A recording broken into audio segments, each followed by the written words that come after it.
તો ઘણા હાલ છે પણ તું તો હજુ બોલ્યા કર, તું તો હાલતો નહીં, બીજાને હાલવા દેતો નહીં. એટલે એવું તો નહીં કરે એવું કોઈ, પણ આ તો વળી ચોક રગલો બાજ ઉજી જાય.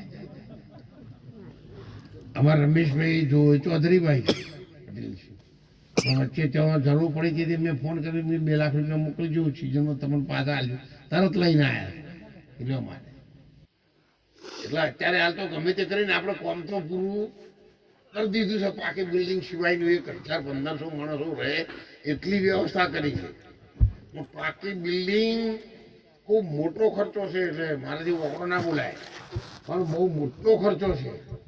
1-2-5 મણથી કશું વળે એવું નથી. રમેશભાઈ આપણે ખોરલાના જ વતની છે. એક ખાસા લગભગ 10-15 વર્ષની ઉંમરના હતા ત્યારથી મારી હાથે. આજે પણ 1000 રૂપિયા આવતીકાલ સંતોની પ્રસાદીમાં રણુજા મોકલવા માટે રમેશભાઈને આપ્યા છે. આપણે તાળીએથી વધાવો. સૌને હું વિનંતી કરું છું, એક કરતો પાળ બંધાઈ જશે અને ખૂબ સારી જગ્યાએ તમારું ધન વપરાય છે. હું સરકારી પેન્શનર છું. એમ તો 57 વીઘા જમીન છે મારી પોતાની. ભગતસિંહભાઈ આવ્યા છે સાંભળીથી. આ તો બધા દર બીજે આવવાવાળા છે સંતો. અને જાતે આયા પછી ત્યાં આવીને મજૂરી કરવા માંડી પડે. મહારાજ પીરસવાનું છે, જમવાનું બનાવવાનું છે, ગાડીઓ સાફ કરવાની છે. બધા આવે એ બધા જ સેવા જ કરે છે.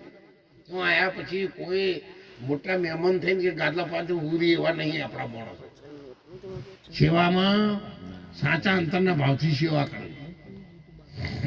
એટલે આપ સૌ 2100 રૂપિયા આપણે પડતારામ મહારાજે આપ્યા છે, એમને પણ આપણે તાળીથી ઉઠાઈ.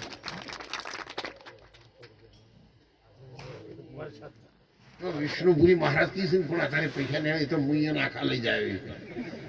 એટલે અઠવાડિયું 10 દાડા રાખ્યું. એટલે જે સંતોની સેવા આવે જો રોજના એના આવકના 1000 રૂપિયા કરો તો 10 દાડા રાખો તો મારે 10,000 નો ફાયદો ના થાય. એટલે મહારાજના આપણે 100 રૂપિયા લઈએ.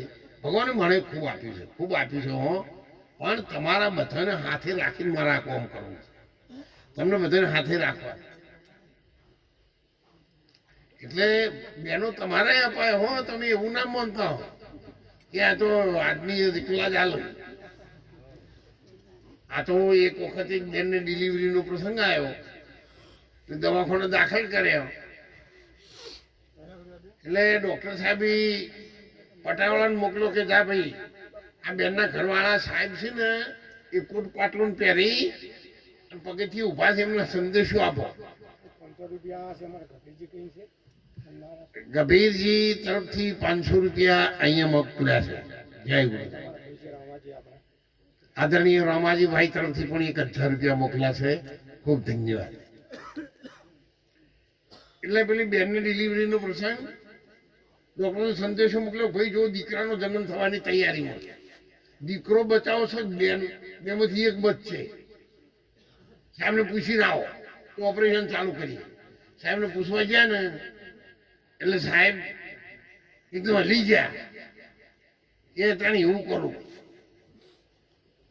બેન જીવન એવું કરું.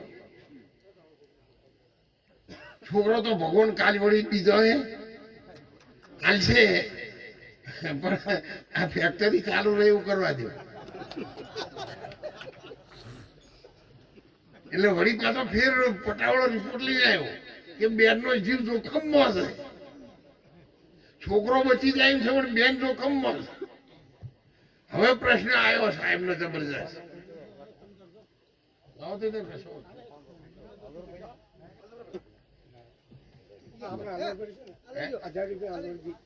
અનવરજી તરફથી 1000 રૂપિયા આપ્યા છે. ખૂબ